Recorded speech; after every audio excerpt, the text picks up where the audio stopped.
Good thing to have, right? And then this is going to check the blood flow of the umbilical cord. That's what the colors are.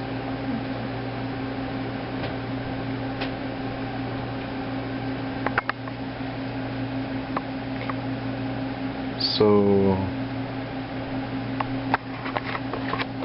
what are those colors supposed to be like? What are they supposed to be like? I don't know, it just kind of looked like random blue and red colors to me. Yeah, if it's red, then it means it's coming towards me. If it's blue, it means it's going away from me. Okay. And I was just looking to check the number of vessels in the cord. And there are 3 vessels, which is what you want. So.